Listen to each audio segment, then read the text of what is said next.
और बिस्मिल्लाहिर्रहमानिर्रहीम लेक्चर को स्टार्ट करते हैं। जो लोग पीछे रह गए हैं वो आते रहेंगे इंशाल्लाह। कंटिन्यू करते हैं। सबसे पहले हमने स्टार्ट किया था पॉलिनोमियल रिंग्स। उसके रिलेटेड हमने बताया था और रिंग होता है, और मोनिक पॉलिनोमियल पढ़ा था, इक्वल पॉलिनोमियल पढ़े, और फील्ड पॉलिनोमियल पढ़ा कि भाई फील्ड के ऊपर भी होता है। फिर ऑपरेशंस पढ़े थे, सम कैसे निकालते हैं, प्रोडक्ट कैसे निकालते हैं, और मॉडुलो क्लासेस में कैसे निकालते हैं। This was the example which we have done in our previous class. और ये आपके लिए असाइनमेंट भी थी, और ये वर्क एग्जांपल भी मैंने दिया हुआ यहाँ पे, इसको भी हमने हल किया था।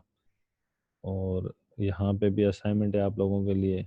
ये डिग्री ऑफ पॉलिनोमियल भी पढ़ा था, और डिग्री सम क्या होता है, डिग्री प्रोडक्ट क्या होता है, इससे रिलेटेड एग्जांपल भी हमने किए थे। आप लोगों के लिए एक्सरसाइज भी थी, और हमने लास्ट टाइम ये थ्योरम प्रूफ किए थे। एक ये थ्योरम था, और हमने ये थ्योरम भी प्रूफ किया था। 3-4 थ्योरम हम लोगों ने प्रूफ किए थे, ठीक है। This was our first example, जो थ्योरम 1 है। उसके बाद थ्योरम 2, एग्जांपल 2। उसके बाद एग्जांपल 3, दिस वन, ठीक है। ये एग्जांपल 3 हमने किया था। उसके बाद एग्जांपल 4 किया था हम लोगों ने। उसके बाद जीरोज ऑफ पॉलिनोमियल पढ़े थे, जहाँ पे लास्ट टाइम हमने लेक्चर को ख़त्म किया था। ठीक है। डिवीजन एल्गोरिथम भी हम पढ़ चुके हैं पहले, इससे रिलेटेड एग्जांपल्स भी किए थे। हाँ, तो आप लोगों का किसी ने सवाल पूछा था कि भाई अगर माइनस है प्लस कैसे कर रहे हैं, तो इजी है। देखिए, -1 को आप डिवाइड करेंगे, लाइक अगर 5 आप कर रहे हैं, कह रहे हैं कि भाई -3 आ रहा है, मोड 11 में उसको प्लस में कैसे लिखो, तो वही आप उसको डिवाइड कर दें, आपको वही चीज़ सेम मिलेगी। वही ऑप्टेन रिजल्ट होती है सेम। जैसे आप प्लस की ऑपरेशन के थ्रू उसको हल करते हैं, वैसे ही आप उसको माइनस के थ्रू हल कराएंगे। सिंपल है। उससे रिलेटेड ये एग्जांपल हमने किए थे। आज का टॉपिक है दैट इज रिमाइंडर थ्योरम, ठीक है। रिमाइंडर थ्योरम क्या होता है? बेसिकली हम कहते हैं let f be a field. हमने कहा कि भाई एक फील्ड है एफ, ठीक है, और हमने कहा ए जो है आपका वो बिलोंग करता है उस फील्ड से, ठीक है। और जो आपका एफ ऑफ एक्स है वो कहाँ से बिलोंग कर रहा है? उस फील्ड से। इसका मकसद है this is will also in this polynomial, ठीक है। Then f of a is the remainder in the division of f of x by x minus a. कह रहा है फिर क्या होगा भाई, ये ए आपका बिलोंग कर रहा है इस फील्ड से, और ये भी इससे कर रहा है, then you can say that कि भाई आपका जो एफ ऑफ ए होगा वो क्या होगा? रिमाइंडर होगा। रिमाइंडर क्या होगा? When you divided by the linear polynomial that is x minus a, ठीक है। इट स्टेट्स दैट, क्या कह रहा है? It state the remainder of a polynomial f of x is divided by linear divisor x minus a is equal to f of a. हम क्या करते हैं, किसी पोलिनोमियल को डिवाइड करते हैं लीनियर पोलिनोमियल से, अगर वो रिमाइंडर थ्योरम के मुताबिक का एग्जांपल है, then it will give you some remainder that we called f of a, ठीक है। एफ ऑफ ए हम उसको एज अ रिमाइंडर के तौर पे कंसीडर करते हैं। इसका रिलेटेड एग्जांपल है, देखें हमारे पास एक फंक्शन गिवन है, एक पोलिनोमियल है F of x over the set of real number, कह सकते हैं polynomials over the field of real है, and another polynomial g of x is over the field of real है आपके पास x माइनस 2। तो हमें क्या करना है, you can use the long division method भी आप इस्तेमाल कर सकते हैं, रिजल्ट विल बी सेम। आपको पता है कि जैसे रूट होता है, रूट वहाँ से भी लॉन्ग डिवीजन से भी करते हैं तो रिजल्ट सेम आता है, डायरेक्ट हम रूट पुट करते हैं तो जीरो आता है। Result in both cases will be similar. तो हमने कहा भाई x माइनस 2 क्या है? आपका लीनियर पॉलिनोमियल है जो उसको डिवाइड करेगा x माइनस 2 इक्वल टू 0। इसका मकसद है x इज इक्वल टू 2। आपको पता है कि ये किससे बिलोंग कर रहा है? वो the field of this same again, क्योंकि ये इससे बिलोंग कर रहा है तो ये कोफिशिएंट कहाँ से करते हैं? क्योंकि हम लोग पोलिनोमियल में क्या चेक करते हैं? कोफिशिएंट जो होता है। कांस्टेंट टर्म भी एज ए कोफिशिएंट होता है। 2 1 इससे बिलोंग कर रहा है, जाहिर सी बात है 2 वही तो फील्ड है दोनों में रियल, तो 2 भी यहाँ से बिलोंग करेगा। तो हम क्या करते हैं, this is treated as a, आपने कहा this is your a equal to 2, आप सब्स्टिट्यूट करें। you will substitute in the given polynomial f of then it will be f of 2 2 and the 2 square plus 7 times 2 plus 6, you will solve this and get the result 28। 28 is your reminder। इसको आप long division से भी कर सकते हैं। थोड़ा सा मैं यहाँ पे उसको भी शेयर कर देता हूँ।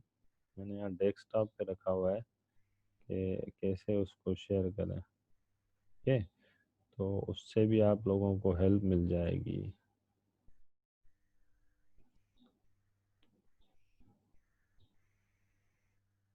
थोड़ा सा चलें, सही है। लॉन्ग डिवीजन में क्या करते हैं आप, वही मेथड सेम लगाते हैं, ठीक है। और उसके थ्रू आप क्या करते हैं, लाइक डिवीजन लगा दें, रिजल्ट आपके पास क्या आता है, सेम ही आ जाती है वो जो रिजल्ट होती है।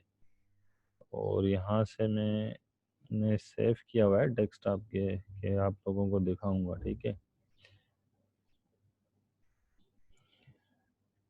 एक सेकंड में, थोड़ा सा मैंने ओपन भी करके रखा था कि आप लोगों को दिखा दूंगा, अनफॉर्चुनेटली पता नहीं चला, वो बंद हो गया। चले मैं गूगल पे सर्च करके आप लोगों को दिखा देता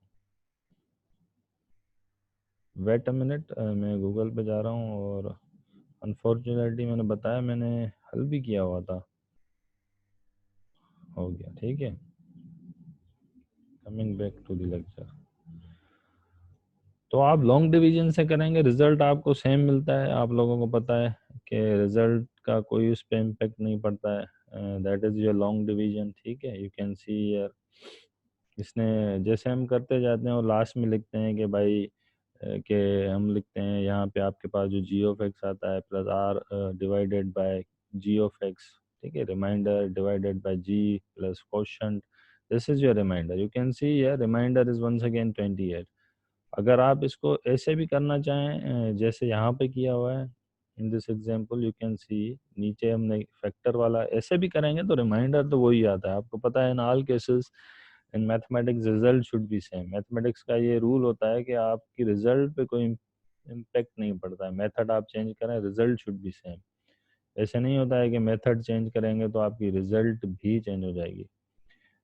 ठीक है, this was the remainder theorem. हम क्या करते हैं, एक पोलिनोमियल होता है लीनियर पोलिनोमियल जो डिवाइड करता है, हम कहते हैं कि वो डिवाइड कर रहा है। अगर रिमाइंडर है, in this case your x will be treated as equal to a, then you will substitute in the given polynomial and you will obtain the required result, that is f of a.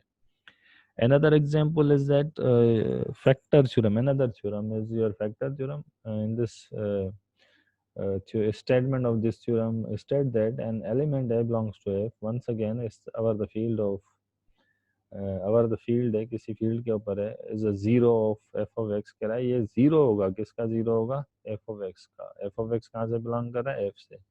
A belong कहाँ से कर रहा है, F से। आपको पता है factor theorem is basically like a root. और आपने अभी अभी पढ़ा था जीरोज ऑफ पोलिनोमियल, वही चीज है ना, जीरोज ऑफ पोलिनोमियल भी तो वही चीज होती है, सेम ही। कह रहा है इफ ए बिलोंग कर रहा है एफ से, over the field F is a zero. क्या है, जीरो है, किसका जीरो है, एफ ऑफ एक्स का, जो वो भी बिलोंग कर रहा है कैपिटल एफ ऑफ एक्स, जो ओवर द फील्ड है, ठीक है। कह रहा है if x minus a is a factor of f of x in over the field F, कब होगी, ठीक है। कह रहा है कि जब आपके पास वो क्या होना चाहिए, जीरो होना चाहिए। अगर कोई भी आपके पास एक एलिमेंट ए है जो आप गिवन पोलिनोमियल में पुट करते हैं, दैट आप कहते हैं कि वो एक्स माइनस ए जो है उसका फैक्टर है।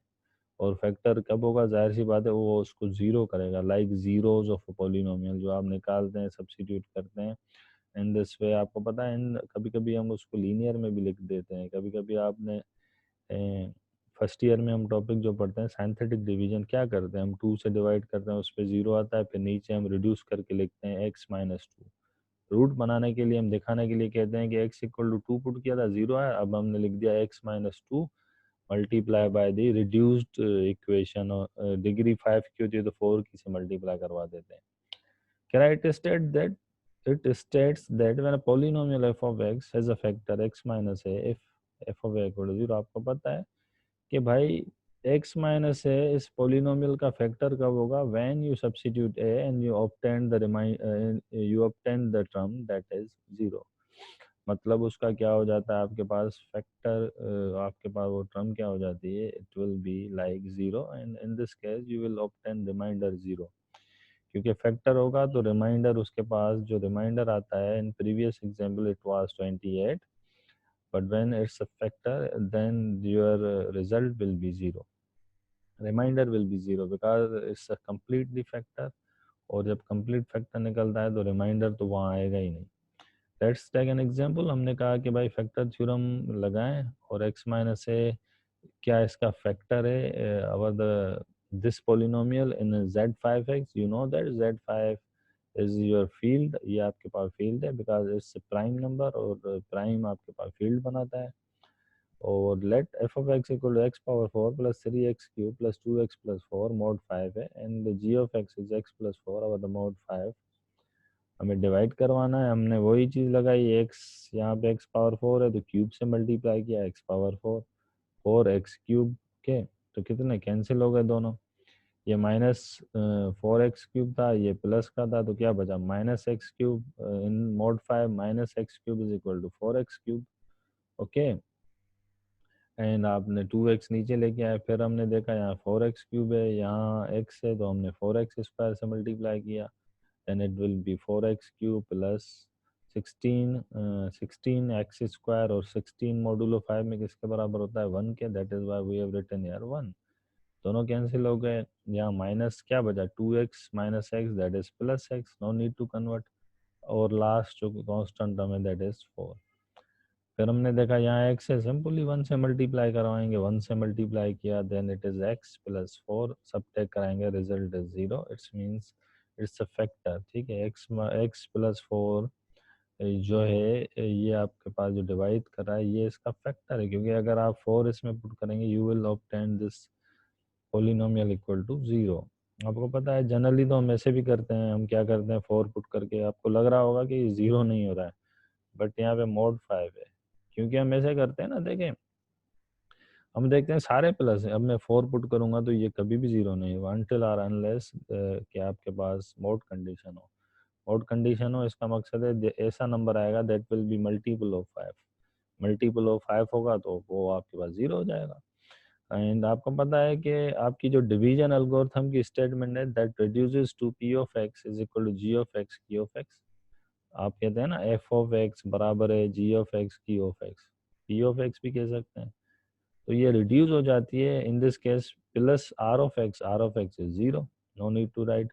तो हमने कहा g ऑफ x, आपके पास g ऑफ x क्या बचा है, g of x is x plus 4 and your q of x is x³ plus 4x² plus 1, दोनों को मल्टीप्लाई करें you will obtain this same f of x। ठीक है, this is your factor theorem, this is your remainder theorem, और हम लोगों ने ये 3 इनकी स्टेटमेंट की है और उसके स्टेटमेंट के मुताबिक हमने इससे रिलेटेड एग्जांपल्स किए हैं।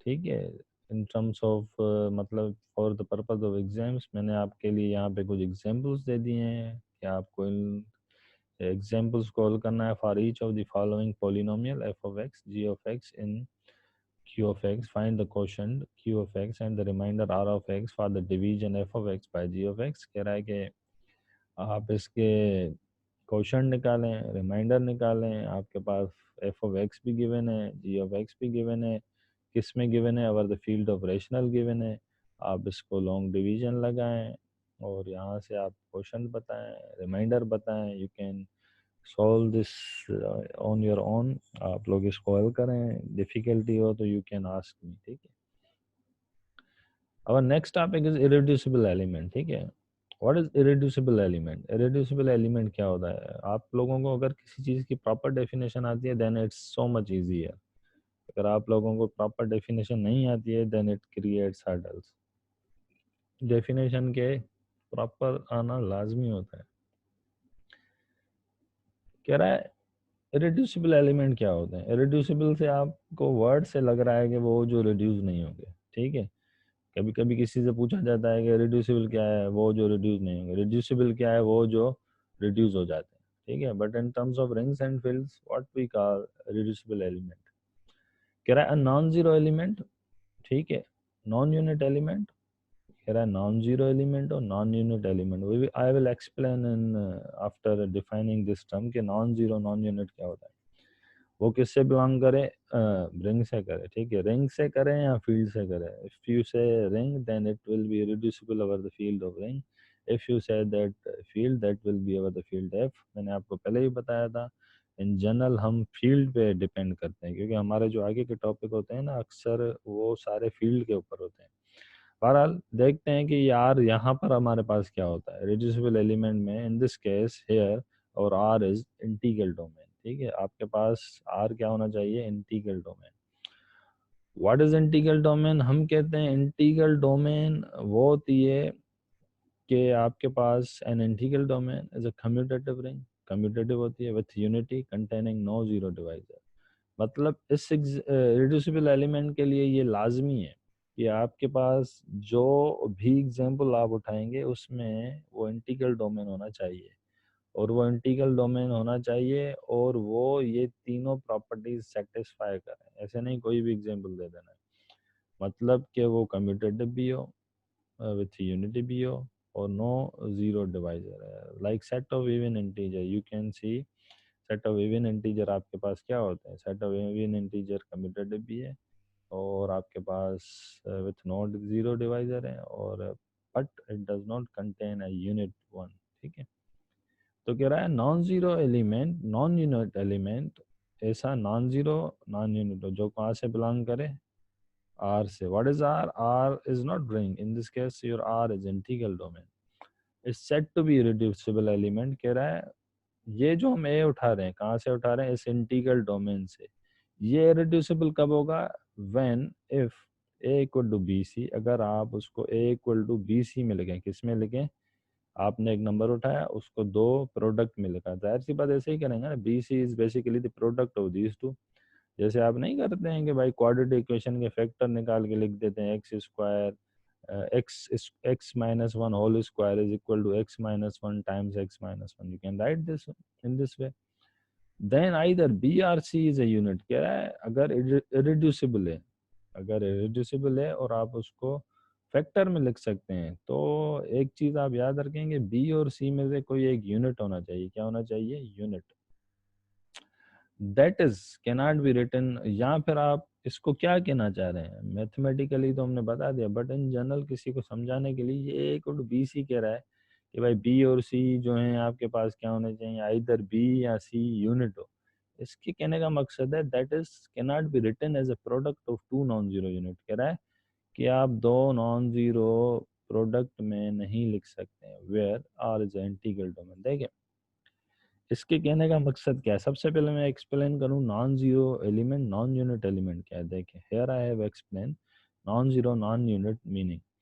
Non zero means excluding zero. आपको क्या करना है, आपने ये फॉर एग्जाम्पल उठाया, अब आप ये जीरो को नहीं चेक करेंगे, we have to exclude because we are saying a non zero element and non unit element. इसका मकसद मैं बता रहा हूँ, non zero element non unit का मकसद आपको जीरो नहीं उठाना है, because we have to take non zero element excluding zero, and non-unit means excluding the element which contains multiplicative inverse। Non unit का मकसद ये नहीं है कि आप यूनिटी की बात कर रहे हैं, नॉन यूनिट का मकसद है you will exclude those element which contains multiplicative inverses. In this case जैसे मैंने इंटीजर उठाए हैं, in this case such elements are one and minus one. One और माइनस वन भी आप नहीं उठा सकते हो। ठीक है, therefore except this element we have to check the prime की जगह आप लिख रहे हैं रिड्यूसिबल एलिमेंट। ठीक है, क्योंकि ये प्राइम के मुताबिक भी वही, प्राइम में भी हम वही चीज डिस्कस करते हैं ना रिलेटेड, बट थोड़ी सी डिफरेंस होती है। तो हमने क्या समझा कि non zero non unit element क्या होते हैं कि भाई आपको जीरो एलिमेंट नहीं उठाने हैं, जो जीरो है उसको आपको देखना ही नहीं। नॉन यूनिट जिसके इनवर्सेस हैं वो भी नहीं उठाने, उसके अलावा आप कोई भी एलिमेंट उठाएं। ठीक है, कोई भी एलिमेंट उठाएं। ठीक है, अगर आप उस एलिमेंट को प्रोडक्ट में लिख सकते हैं, किसमें, प्रोडक्ट में लिखा और कोई एक एलिमेंट यूनिट है, then you say that this is irreducible element. अगर आप उसने आपने क्या कहा, एक एलिमेंट उठाया प्रोडक्ट में लिखा और दोनों में से कोई यूनिट नहीं है, then you will say that ये एलिमेंट आपके पास क्या है, ये इरेड्यूसिबल नहीं है। ठीक है, एक चीज समझे, इरेड्यूसिबल क्या होगा, इरेड्यूसिबल अगर आपने एक एलिमेंट उठाया, ठीक है थ्री, आपने थ्री को लिखा, थ्री को कैसे लिखेंगे, थ्री को आप लिखेंगे थ्री वन, जाहिर सी बात है। अब देखें एक यूनिट, एक आपके पास जो एलिमेंट है वन है, this is irreducible element. Reducible का मकसद है you can not reduce, like 8 को आप रिड्यूस कर सकते हैं, 2 4 में कर सकते हैं, ठीक है, कर सकते हैं ना, आपने 2 में लिख दिया। 8 को आप 1 8 में कर सकते हैं, 8 1 में कर सकते हैं। 6 उठाया आपने, 2 3 में कर सकते हैं, 1 6 में कर सकते हैं।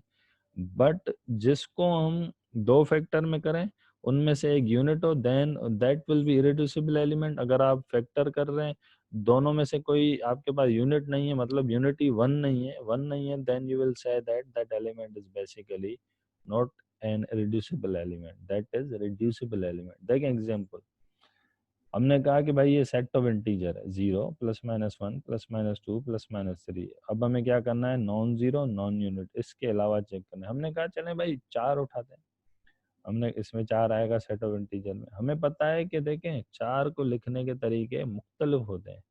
ऐसे नहीं कि 4 को लिखने का एक ही तरीका है कि 1 × 4 या 4 × 1, ठीक है। बहुत जो पॉसिबिलिटीज हैं, we will write that possibilities. हमने कहा कि 4 को मैं ऐसे लिखता हूँ, किसी ने कहा सर 4 को लिखते हैं 1 4, मैंने कहा हाँ सही है 1 4 लिख सकते हैं। उसने कहा कि सर 1 इसमें यूनिट आ गया, और आपके पास मतलब यूनिट का मकसद क्या है कि आपके पास वो 1 आ रहा है, ठीक है, 1 यूनिट ही है, समझे, 4 × 1, ठीक है। हमें उसने कहा सर 4 और 1 में लिखें, किसी ने कहा सर 1 और 4 में लिखें, किसी ने कहा 2 और 2 में लिखें। क्योंकि 2 और 2 तो आप 2 पहले लिखें या 2 बाद में, या बाद वाला 2 पहले लिखें या बाद में, बात तो एक ही है। हमने देखा 3 पॉसिबिलिटीज हैं, we can break 4 into 3 types of factor, that is 1 4 4 1, and what is another factor, that is 2 2। But in this case आपको पता है कम्यूटेटिव है, तो आप इसको रिड्यूस कर देंगे। आपने कहा कि 1 4 और 2 2, तो हम क्या कर रहे हैं, हम कह रहे हैं ऑल द पॉसिबिलिटीज, ऐसे नहीं कि एक पॉसिबिलिटीज में हो रहा है एक में नहीं हो रहा है, ऑल द पॉसिबिलिटीज। हमने कहा 4 को हमने लिखा 1 4 और 2 2 में। हमने कहा 1 4 में चेक करते हैं बाद में, पहले हम चेक करते हैं 2 2 में। हमने कहा 2 2 में हमने लिखा है but any factor is not a unit, वो कह रहा है इनमें से कोई भी फैक्टर आपका यूनिट नहीं है। यूनिट का in this case refer unit कर रहा है कि आपके पास सिंपली वन एलिमेंट, ओके, क्या एलिमेंट हो, 1। आप क्या कर रहे हैं, a equal to b c लिख रहे हैं, देन आइदर बी और c is a unit. In this case unit को रेफर कर रहा है आपके पास 1, ठीक है। तो हमने कहा कि 2 और 2 लिख रहा है, तो भाई इसमें जो आपके पास 2 और 2 आया, इसमें तो 1 आया ही नहीं है, ठीक है। और आपको पता है फैक्टर जो निकलते हैं, जिस टर्म के फैक्टर नहीं निकलते हैं उसको हम 1 करके लिख देते हैं, मतलब उसके नहीं निकल रहे हैं ना, तभी तो हम लिख रहे हैं। फैक्टर जब निकलेंगे वो रिड्यूस हो गया, फैक्टर जब नहीं निकलेंगे तो वो रिड्यूस ही नहीं हुआ। देखिए 4 के फैक्टर निकल गए 2 और 2, इसका मकसद है ये तो रिड्यूस हो रहा है ना।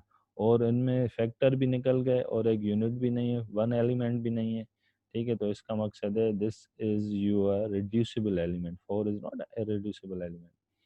3 के फैक्टर निकलेंगे, नहीं निकलेंगे, हम उसको लिख सकते हैं 1 × 3। हमने कहा हम 1 3 लिख सकते हैं, और हमने कहा कि ये रिड्यूसिबल एलिमेंट है बिकॉज इन दिस केस यहाँ पे एक एलिमेंट आपके पास क्या है, 1 है। one of the element is your unit element, that is 1, okay, समझ में आई बात। आपके पास एक और एलिमेंट हम उठाते हैं 8, हमने 8 उठाया, हमने कहा 8 को हमने भाई 2 4 लिखा, ठीक है, लेकिन 2 4 लिखा, 2 4 लिखेंगे, क्या इनमें से कोई एलिमेंट यूनिट है, नहीं है, then we say that 8 is not irreducible element. हमने कहा चलो 11 उठाएं, क्या 11 के फैक्टर निकलेंगे, 11 के फैक्टर आपके पास नहीं निकलेंगे। आप लिख सकते हैं 1 और 11, बट 1, अगर 1 और 11 लिखें तो 1 आपके पास यूनिट आ गया। इसका मकसद है इरेड्यूसिबल एलिमेंट को आप एक और तरीके से भी डिफाइन कर सकते हैं। आप कहते हैं कि इरेड्यूसिबल एलिमेंट वो एलिमेंट है जिसको आप फैक्टर नहीं कर सकें, या यहाँ पे जैसे लिखा हुआ है प्रोडक्ट ऑफ टू एलिमेंट, जिस एलिमेंट के फैक्टर नहीं निकलेंगे you call that element irreducible, जिसके फैक्टर निकलेंगे you call that element reducible. In simple words मैंने आपको बिल्कुल क्लियर कर दिया कि भाई सिंपल से सिंपल डेफिनेशन है कि हमने 16 लिखा, 16 के फैक्टर तो निकल गए ना, 4 और 4 2 और 8, तो ये तो रिड्यूसिबल हो गया। हमने कहा भाई 17, 17 के नहीं निकलेंगे, आप 17 को कैसे लिखेंगे, मैक्सिमम कुछ भी कर लें 1 और 17 लिख सकते हैं, वही 1 आ गया, मतलब वही चीज के हमने फैक्टर बनाने के लिए 1 दे दिया। That is why we say that 17 is an irreducible element. In this way you can find out many other elements that are irreducible in set of integer. ठीक है, बहुत सारे एलिमेंट आप निकाल सकते हैं, like 41, 39 is reducible, 41 is reducible. ठीक है, ये हमारा टॉपिक था, that was reducible element. Moving towards the prime element. Prime element क्या होता है? वंस अगेन यहाँ पे मैंने थोड़ा चेंज लिखा है, let r be a commutative integral domain with one. हम सिंपली हम कह रहे हैं कि आर आपके पास क्या इंटीग्रल डोमेन है। इंटीग्रल डोमेन में आपको पता है वो कम्यूटेटिव भी होती है, उसके पास यूनिटी भी होती है, और उसके पास नो जीरो डिवाइजर होते हैं। Once again he is saying that a non-zero non-unit element A belongs to R। एक एलिमेंट हो non-zero non-unit, जो कहाँ से बिलोंग करे? यहाँ से करे। कहाँ से करे? इंटीग्रल डोमेन से करे। Is set to be a prime, ये कह रहा है वो प्राइम होगा। When it will be a prime, जब वो एलिमेंट डिवाइड्स करे BC को। आप क्या करेंगे? उसके फैक्टर निकालेंगे। ठीक है, आपको पता है ये पढ़ते हैं ऐसे, A डिवाइड्स BC। मकसद BC अपान A होता है, ऐसे नहीं कि A upon BC। A divides BC, इसका मकसद है BC अपान A। कह रहा है set to be prime if A divides BC। अगर A BC को डिवाइड कर रहा है, then either A divides B और A डिवाइड C। तो कह रहा है इनमें से एक चीज होनी चाहिए for making the prime element. क्या? यहाँ तो A डिवाइड्स BC करे, यहाँ तो A डिवाइड्स C करे। अगर ये दोनों नहीं हो रहे हैं, दोनों नहीं हो रहे हैं, एक होनी चाहिए, एक हो गई तो ओके, नहीं दोनों नहीं हो रहे हैं, you will say that is not prime element. Let's take an example, आपको और क्लियर हो जाएगा। इंटीजर लिए हुए, हमने कहा non zero non unit, meaning हमें पता है नॉन जीरो मकसद जीरो के अलावा, नॉन यूनिट का मकसद है जिसके इन्वर्सेस निकलते हैं उनके अलावा बाकी जो एलिमेंट है हम वो चेक करेंगे। We will check from 2 3 and up to so on. हमने कहा हमने 4 उठाया, ठीक है, वी हैव टेकन एयर 4। हमने कहा 4 को आप ऐसे लिख सकते हैं ना, 4 can be written as 4 divides 2 into 2, ऐसे लिख सकते हैं ना। हम 1 इंटू 4 भी लिख सकते हैं, यू कैन राइट इट। आपको ऑल पॉसिबिलिटीज चेक करनी है, एक नहीं करनी है। आप 1 इंटू 4 लिखें, भले चेक करें उस पर, अगर आ रहा है तो ठीक है, नहीं लेकिन दूसरी पॉसिबिलिटीज भी चेक करनी है। तो हम वो पॉसिबिलिटीज डायरेक्ट उठा रहे हैं। जब आपकी प्रैक्टिस हो जाएगी आप वो पॉसिबिलिटी उठाओगे जो नहीं होगी और जो होगी। तो हमने कहा 4 को हम ऐसे लिखें, 4 डिवाइड्स 2 2, 2 इंटू 2 4 हो जाएगा। 2 इंटू 2 को हम लिख सकते हैं ना इंटू 2 फैक्टर्स BC। BC की प्रोडक्ट 4 है। तो कह रहा है इसका मकसद क्या है? इसको हम रिड्यूस करते हैं बाय डेफिनेशन। बाय डेफिनेशन कह रहा है then either A divides BC और A डिवाइड्स C।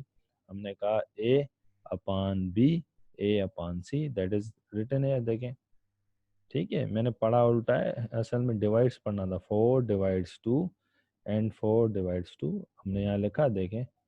हमने कहा दिस सिंपलाइज दैट, इसका मकसद क्या है? इसका मकसद है 2 अपान 4। मैंने क्या कहा? 4 डिवाइड्स 2 को लिखते कैसे? 2 अपान 4। 4 डिवाइड्स 2 मकसद मकसद 2 अपान 4। जब 2 अपान 4 को सिंप्लीफाई करेंगे क्या आएगा? 1 अपान 2, 1 अपान 2। देखें, both number does not belongs to integer. ये तो दोनों नंबर इंटीजर के ही नहीं है, इंटीजर के ही नहीं है, तो these are 4 is not prime element. Okay, अगर ये प्राइम एलिमेंट होता तो एक एक कम से कम एक कहाँ से बिलोंग करता? It belongs to the given R, this R. क्या इंटीजर से करता? वो एक ही बात है, कहाँ से करता है? इंटीजर से करता है, आर से। Let's take an another value. ऐसे नहीं है कि प्राइम एलिमेंट एक नहीं है तो नहीं, हमें प्राइम एलिमेंट्स चेक करने होते हैं इंटीजर में कौन से हैं कौन से नहीं है, सिंपल इज दैट। हमने कहा let's take an another value A equal to 3। We have taken A equal to 3, this can be written as 3। आप 3 को तो ऐसे ही लिख सकते हैं ना, इनटू द टू फैक्टर्स 1 3। हमने कहा इसको लिखें then 3 divides 1 and 3 divides 3। This implies that 3 divides 1 मकसद 1 अपान 3 एंड 3 डिवाइड्स 3 मकसद 3 अपान 3। और आपको पता है ये तो 1 अपान 3 हो गया, और 3 अपान 3 किसके बराबर है? 1। देखें here 1 belongs to the set of integer. हमें पता है 1 कहाँ से बिलोंग करता है? Set of integer. Therefore 3 is prime element and 4 is not a prime element. इसका मकसद है 3 आपका प्राइम एलिमेंट है, 4 नहीं है। क्यों 3 प्राइम एलिमेंट है? क्योंकि हमने देखा कि जब हमने उसके फैक्टर किए और हमने उसको डिवाइड्स फॉर्म में लिखा, A divides B, A divides C, तो हमने देखा एक फैक्टर जो था वो 1 आ रहा था उसका रिजल्ट, और वो 1 कहाँ से बिलोंग कर रहा था? वो उसी इंटीजर से कर रहा था। That is why we refer that 3 is a prime element. समझ में आई बात? देखें 4 में हमने जब किया तो दोनों एलिमेंट, हमें कोई एक होना चाहिए, दोनों में से कोई एक करे तो हम कहते हैं प्राइम एलिमेंट है। लाइकवाइज प्राइम का मकसद ही ये है कि वो एलिमेंट प्राइम ही होगा, 9 नहीं होगा। 9 को आप कैसे लिखेंगे? 9 divides 3.3 या 3 multiply 3. You will say that then you can write 9 divides 3 and 9 divides 3. 9 divides 3 का मकसद है 3 upon 9, 3 upon 9. 3 upon 9 का मकसद है 1 upon 3, 1 upon 3. And your 1 upon 3, 1 upon 3 is not belonging to the set of integer. Hence you conclude that set of integer. Sorry, hence you conclude that 9 is not your prime element. तो आज जो हमने चीज़ें discuss की, once again मैं repeat करूँ, हमने आपके पास रिमाइंडर थ्योरम पढ़ा, और उसके रिलेटेड एग्जांपल किया, then we move towards factor theorem and we have done another example related to that theorem, and we said that a reducible element prime element. Moving towards another definition, मैं थोड़ा concept देता चलूँ जो next lecture में मैं पढ़ना, that is reducible polynomial. देखें ये एलिमेंट है, वो पॉलिनोमियल है। एलिमेंट में क्या होता है, आप एलिमेंट को दो फैक्टर में रिड्यूस नहीं कर पाते हैं और उस एलिमेंट को आप कहते हैं इरेड्यूसिबल। ठीक है, फिर इरेड्यूसिबल पॉलिनोमियल क्या होगा, आपके पास एक पॉलिनोमियल होगा, किसी फील्ड के ऊपर होगा, किसी रिंग के ऊपर होगा। आप क्या करेंगे, उसको फैक्टर निकालेंगे, कोशिश करेंगे मैं उसको दो फैक्टर में लिखूं। अगर आप उसको दो फैक्टर में लिख सकते हैं और वो दोनों फैक्टर आपके कहाँ से बिलोंग करते हैं, उसी फील्ड से करते हैं, उसी रिंग से कहते करते हैं, then you call that that polynomial is irreducible. अगर लिख सकते हैं, ठीक है, ठीक है, आप क्या करते हैं, फैक्टर आपने लिखे, ठीक है, दो फैक्टर लिखे। देखें यहाँ पे डेफिनेशन में बताऊँ आप लोगों को, आप क्या करते हैं, आपको चेक करना है कि भाई 3x² + 6, ठीक है, सिंपल। मैंने क्या बताया, इरेड्यूसिबल एलिमेंट क्या होता है, हम दो एक एलिमेंट उठाते हैं जिसको दो फैक्टर में लिख सकते हैं। क्या कर सकते हैं, फैक्टर में लिख गए तो वो इरेड्यूसिबल नहीं होता एलिमेंट।